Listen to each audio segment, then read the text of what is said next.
dito ginamit muna natin yung 6. Tapos later on, siguro later on gagamit tayo ng maximum setting yun. Ayan.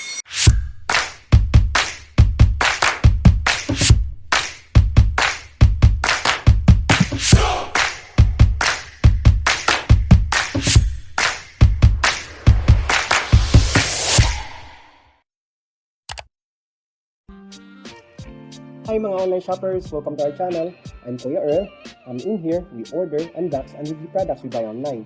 So for this video mga ka-shopper, we will be unboxing an INGCO 2-in-1 vacuum blower 800 watts dust extractor. Our purpose, bakit binili natin ito mga ka-shopper? Kasi we were looking for a blower kasi every time we are cleaning our car or yung motor natin or yung bicycle natin, after the washing, kailangan natin ng blower. So yun ang hinahanap ko. And at the same time, unfortunately, nasira din yung vacuum ko. So good thing I was searching on the internet, I found this very neat item. Blower na siya, at the same time, vacuum. So I got this product mga ka-shopper from Shopee. Although meron the same seller and the same product in Lazada, but at the same price din. But when we check in Shopee, meron tayong Shopee coin. So na-redeem natin para at least makamuna tayo. So the price of this product mga ka-shopper is 2,000 pesos. The shipping cost, I'm from Central Visayas, from Dumaguete, and the seller is from Manila, so the shipping cost is 211. Tapos nag-redeem tayo ng Shopee points which is 162. So in total mga ka-shopper, we got this for 2,049 pesos. So ang packaging ng mga ka-shopper, naka-bubble wrap na, since yung product naman is meron siyang box. So hirap na rin na bubble wrap.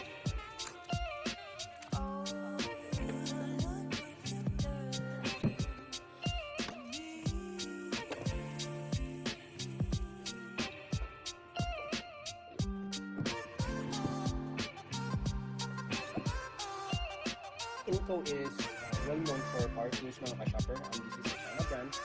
The same with the DJI Drone, which is a quality well-known brand. So we choose this product mga ka-shopper for its very unique design. And so it's very fast to convert from a vacuum to a blower. Accessories includes 1-piece dust bag, 1-piece flexible tube, 2 pieces suction nozzle, carbon brushes, and blowing pipe. And box this now. First, we have the flexible hose. This is for vacuum. We have the dust bag, keeper. We have the blowing pipe. Yeah, so this is for the blower. And we have the actual item mga ka-shopper. So we're going to check this later. We have the manual. Sa manual included na yung carbon brushes. And these are the suction nozzles. Ito yung gagamitin natin for if we're going to convert the blower to vacuum. So this one naman suction nozzle, if we're going to like the vacuum for corners, yung gagamitin natin to shoot our car.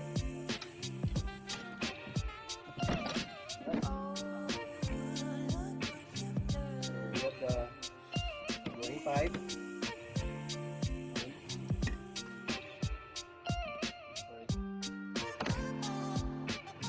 We have the flexible hose, we have the suction nozzle, we have the dust bag, the manual, and the carbon brush. Here, the main product mga ka-shopper. So yung wire niya, if I'm not mistaken, this is 2 meters yung length ng power cable niya. We have the settings, the power setting niya. So we have the minimum, which is 1, 2, 5, 6, and maximum 7. So we have a 7 settings mga ka-shopper. So this is what I mean na very unique yung design niya, very neat. Kasi compared to other brand and also compared to other model, other brand, pag-convert yung blower dito, then if you're going to convert that to a vacuum, lilipat mo yung tube dito or yung hose, diba? So dito, in this product, napakaganda yung design niya kasi very easy lang to convert from blower to a vacuum. So if you can see here mga ka-shopper, merong arrow dito. This is the setting for the blower, and just turn it counterclockwise, convert it to a vacuum. And for this testing mga ka-shopper, i-model natin yung car natin. So wash muna natin yung car natin.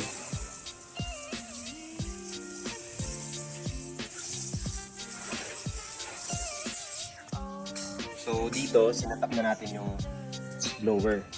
So before natin magagamit yung blower, dapat nakasaksak muna yung yung nozzle niya. We're going to use the blower.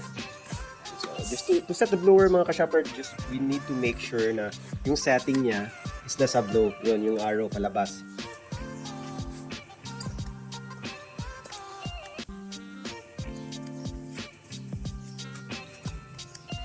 So, medyo maingay yung mga ka-shopper, especially if you're using the maximum setting niya. Dito, ginamit muna natin yung 6. Tapos, later on, gagamit tayo ng maximum setting niya. So, very enough yung power niya mga ka-shopper. It has 800 watts. And so, if you can see,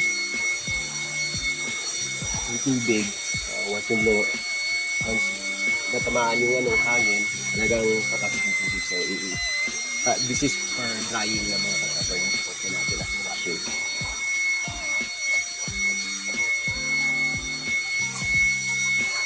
So, this is not the actual volume mga ka-shopper, just for the purposes.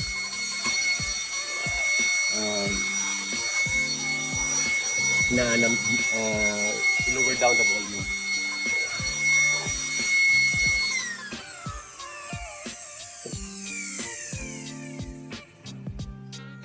Alright, so after using the blower, dry na yung kotse natin. So very easy to convert to vacuum mga ka-shopper. Just place the flexible hose, yung for the vacuum, tapos place the dust bag. Yun, so if you're using the dust bag mga ka-shopper, no need to remove the dust bag if you're going to convert back the blower. So yun yung kagandahan dito. Alright, so just to make sure, kailangan natin maset ulit to vacuum. Yung setting nandyan sa arrow. So just make sure to turn the nozzle all the way sa vacuum setting.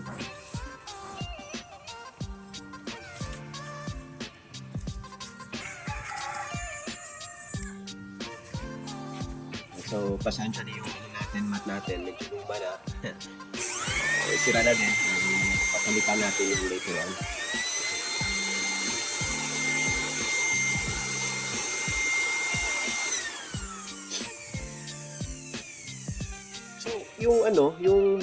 Yung vacuum niya, though hindi siya equal yung power for the blower, but still enough power mga ka-shopper to nagsasak yung mga dust. Really enough power mga ka-shopper. So kung nakita niyo yung carpet yan, sometimes nadadala niya, di ba? Kasi medyo malakas yung vacuum niya. Especially if you're going to set that to the maximum setting, yun lang, medyo maingay lang siya. So, very dusty yung kotse natin mga ka-shopper kasi it's been raining lately.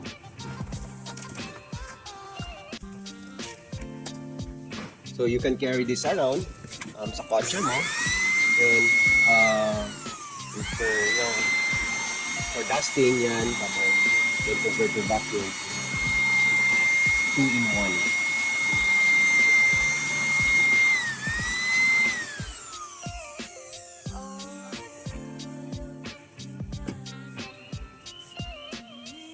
So, merong lock din. So, like all other power tools, yung trigger niya, meron din lock. So, pwede mo mag-on. Pwede ka mag-on sa, sa tool na to. So that you can place it on the table. So, to use the vacuum. Tool blower, mga ka-shopper, I don't advise it. Kasi medyo malakas yung blower. Matadala yung mapupush na power tool mo. So, this is only applicable for me. For this power tool, this is only applicable kung ilalagay mo sa lamesa or any table na for vacuum lang. So, I'm testing that yung strength niya sa vacuum niya. Kung napansin nyo, dumitikit yung carpet natin. So, medyo malakas yung vacuum natin.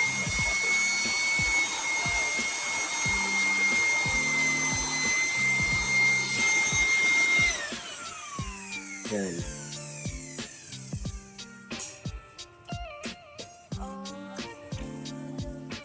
So, as I mentioned na wala mga ka-shopper, no need to remove the dust bag.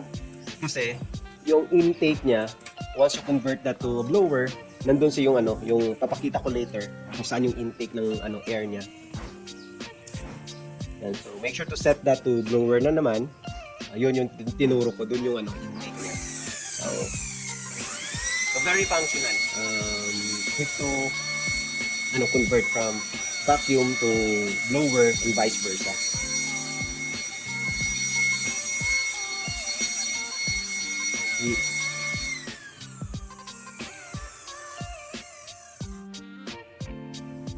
Yan. So, and also mga ka-shopper, once you're done with the dust, you can use the blower then to clean up your dust bag. Yan, di ba? So, very efficient siya. Hindi mo na kailangan yung mga compressor or other So, you can use the tool to clean your dust bag din. Yan. Ito yung feedback ko mga ka-shopper, yung dust bag. So, first is kasi hindi siya built for vacuum talaga. So, yung dust bag niya, zipper lang, di ba? Yan. Once you zip that, meron pa ring butas yung zipper niya sa dulo ng zipper. So, if you're doing a vacuum, merong tendency na lalabas yung yung alikabok or dust dito sa zipper. So, make sure to close that tightly. Yung din, yung pagkadikit ng yung dust bag. Kasi napansin yung mga shopper, invert ko na yung dust bag. Yung lang niya is cable tie lang. Yan, di ba? And meron siyang meron siyang pasukan ng cable tie para matay yung alikabok yung dust bag kasi ginamit ko na to. So, dito sana yung cable tie. Pero napansin ko, yung seam niya, yung tahi niya, medyo dito lumalabas yung dust niya. So, ang ginawa ko, mga ka-shopper, tinanggal ko yung cable tie dito sa lagayan niya. Tapos, I inserted the dust bag papasok. Doon ko na tinali kasi kung dito ko papasok mga ka-shopper, meron siyang yung seam niya, yung tahi niya, dito lalabas yung dust. Yan. So, in this way mga ka-shopper, if re-reverse natin to, yan. So, na siya? Sirado na siya, di ba? Yan. Second feedback ko mga ka-shopper is yung yung vacuum nozzle niya. For lang talaga, for small jobs to vacuum yung kotse natin, but if we're planning to vacuum yung bahay natin, yung floor natin, medyo maliit lang siya. So, hopefully kung meron kayong existing vacuum na may malaki at kakasya niya, pwede nyo gamitin. But kasi ito, medyo maliit talaga. So, handheld lang talaga siya. So, hindi mo pwede tingnan mo naman, kung iba-vacuum mo to sa sahig nyo, sa bahay, it will take you time to finish the job, di ba? Yun. So, tinanggal natin yung cover mga shopper para ma-explain ko kung paano yung mechanism niya, paano yung conversion niya from blower to vacuum. So, if kung tatanggalin natin to, yan, ito yung turbine niya, yung niya, makina or motor niya, di ba? So, for blower mga ka-shopper, once you set that to the blower, dito higop yung hangin. Yan. So, higop yung hangin, tapos papasok dito. Yan, papasok dito from here, going here, tapos dito sa turbine, tapos pupush niya yan sa loob, palabas dito. So, yan. So, if we're going to convert that to a vacuum, ganyan, so, magsisirado to dito. So, ang intake niya, dito na naman, kasi mag-open siya. Yan. So, tingnan nyo, from blower, sarado siya, dito yung open. If we're going to convert that to vacuum, open na naman siya. Dito na naman yung close. Yan. So, kung vacuum siya, mag-i-intake dito ng hangin, papasok dito, same yung path, papasok dito, from here, papasok dito, papasok din sa turbine, tapos labas dito. Yan. So, yun yung mechanism bakit hindi na siya kailangan mag-remove tayo ng dust bag. Ang feedback ko lang dito mga ka-shopper, for the vacuum, advice ko lang is light vacuum lang talaga, yung dusting lang, but never attempt to vacuum yung mga heavy materials. Yan. So, if you're going to use this as a vacuum, papasok yung ano dito, yung dust or yung particles, labas dito, papasok sa turbine. So, kung may mga bato, baka masira yung turbine. Diba? Masira yung turbine kasi papasok muna sa turbine bago sa dust bag. So, yun yung ano lang dito, drawback lang. So, light dusting lang. And also, kung napansin yung loob ng turbine, mga ka-shopper, yung turbine niya, yung motor na sa likod. So, yung may mga opening, di ba? So, if we're going to improve this, siguro later on, I'm going to open this one and lagyan ko yung mga openings dito ng siguro filter yung sa mga pwede magamit natin na filter. Tatakpan ko yung butas dito ng filter ng cabin filter ng kotse, yun pwede yun. Para at least may makapasok pa rin ng hangin pero hindi makapasok yung dust papunta sa motor. Aside sa yung dust papasok sa motor, kung heavy material din baka mag-chip yung or yung masisira yung mga turbine mo, di ba? Thank you for watching mga ka-shoppers. So if you have any feedback and experience sa ganitong product din, please put it in the comments below so that yung mga online shoppers din natin malaman kung ano yung experience nyo sa ganitong product, right? So if you have any product that you want to buy online, please put it in the comments below then so that we can order, unbox, and review it for you guys. Alright, thank you for watching mga ka-shopper and see you on the next product.